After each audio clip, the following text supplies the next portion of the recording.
Okay, so as you know, I am presenting on the Roadmap MBA. I studied an MBA. So I want to talk specifically for a little bit about the reality of studying an MBA. Okay, so I completed my Master's in Business Administration at Newcastle University Business School, and for me that was a dream come true. I always wanted to do a MBA. Part of that is possibly because when I was younger I quit my journalism degree, and so I didn't think I would ever graduate with an undergraduate degree. And when I did my undergraduate in leadership and management at Northumbria University, I just decided that, wow, I love this content so much. Imagine doing an MBA. So I thought about it for a number of years. I went to over 6 open days at Newcastle University Business School twice a year for 3 years. So that was, I was really keen. But one of the biggest things that I struggled with was how would I afford an MBA? And so, you know, that is, again, one of the big things around burnout, which we'll cover in a little while, which is financial stress. And, you know, it's something that causes a lot of people concern. So for me, I decided that I could do lots of different options. I could maybe do a part-time MBA. I could do an executive MBA, which is where you do a part-time MBA, but you're actually going into the university and studying with a university once a week. Or you might do things like you could do a long-distance course. Now, for me personally, I'm someone who loves to have a discussion and chatter and thoughts and the chaos, I guess, of the experience. I like to immerse myself in everything I'm doing. So when I'm doing something, I like to be there and just really in the moment and soak it all up. So I knew straight away that I wouldn't want to do the part-time MBA because I knew that I would really struggle to manage a part-time degree and a job, and also because that would take 4 years, potentially between 2 and 4 years, and I wanted to get it done in you know, in under 18 months. So I knew that there would be a big sacrifice to do an MBA full time, but I never understood how big the sacrifice would be until I did it.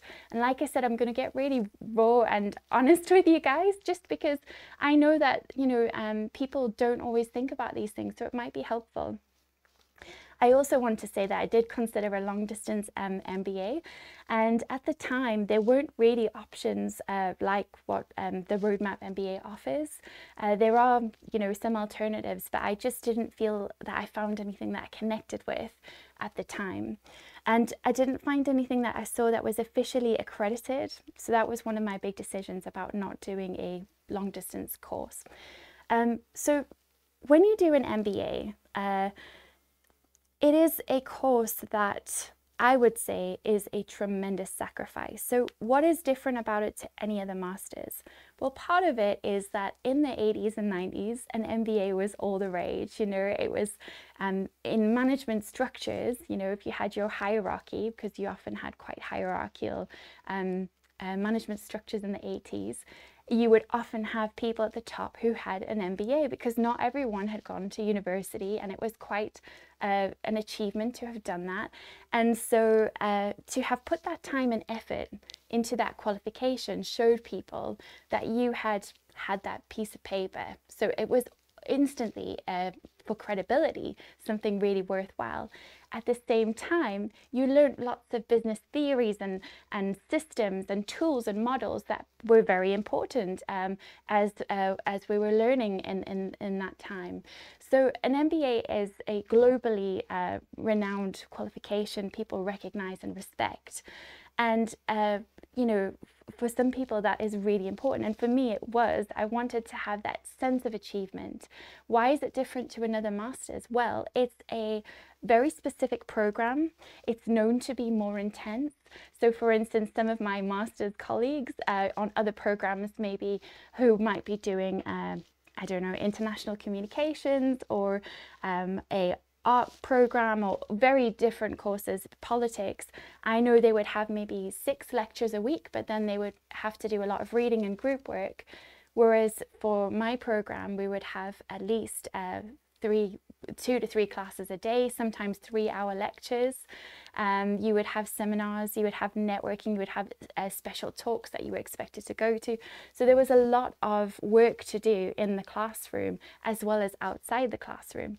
When I was completing my MBA full time, I was going into class for a 9:30 start. Often I was going to networking before class because I wanted to give myself the best opportunity to build my personal brand while studying. I would run off to a meeting at the lunchtime in the break with my colleagues because we'd be doing group work. And then I would also be going to more lectures, and then after class I would be recording podcasts, or I would be leading the TEDx Society as the president at Newcastle University. So I found that actually a full-time MBA was very intense. I also worked the entire way through my MBA, which is very unusual for a full-time MBA student. It's actually very discouraged, and it's probably one of the reasons why I experienced burnout and a breakdown, and I'm going to share more about that in a moment. But I think one of the things to say there is an MBA is already jam-packed, regardless of the networking you might add, the personal hobbies you might add, the friendships, the family situations you might be in if you're a parent, and all of these different reasons. So for that reason, I just want to say that if you're going to study an MBA, think about a few things. One, your personality style. There were lots of my colleagues who hated the interactions in class. You know, they hated the discussion. They just wanted to study and read the papers. So in that instance, it might be better if you prefer to learn in a solitary way, to actually do a course where you are just learning and reading and writing your own responses, because you save a lot of time not doing all of that discussion. So I think an MBA is always going to be intense.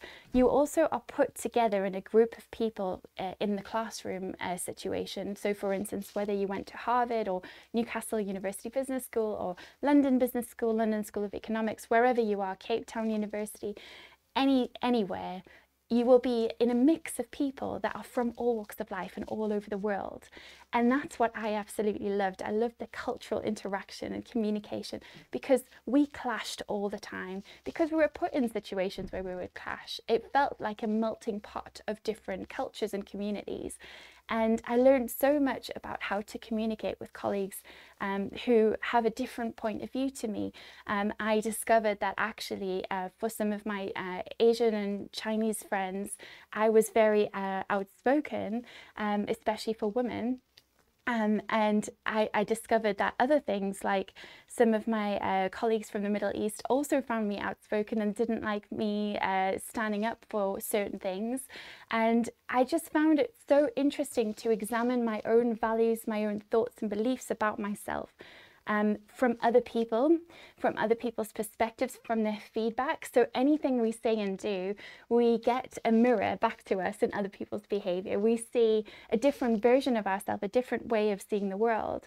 And that's why I think if you are thinking about any course or anything in life, to have the opportunity to travel or meet people from other walks of life or with other perspectives, it's so helpful. And it's one of the reasons why I do think it's important not to surround yourself with people who think just like you. It's one of the reasons why I like working with Steve Pugh, who runs this channel, because every time I do one of these sessions, he gives me feedback and he says, "Oh, Ash, that was great, but what if you did this instead?" And that's helping me to be a better presenter, but it's also helping me to learn, because he picks up on things I wouldn't. At the same time, for him, he is a man and I am a woman, and I might see things that he doesn't. I'm more emotional, he's very process orientated. So one of the game changers for me has been when I do business now, I'm always looking for ways to be more efficient, on time, different, which are things that I've never been able to do before, but it's helped me to be much better for my clients because I can be more organized. So learning from people who have a different perspective to you is so important, but also learning from other cultures, and you will do that in an MBA classroom. At the same time, like I said, it can be better if you're a different personality type to learn from home or in a different way. I actually think that one of the benefits of the classroom is If you're an activist learning style, then you are doing a lot. You are doing experiential learning. You're going into a lot of, consultancy situations where you might be working with live clients. But one of the drawbacks that I think of an MBA in the classroom is how much time you spend outside of the real world and outside of working. So I never anticipated the emotional and financial challenges of doing an MBA full time.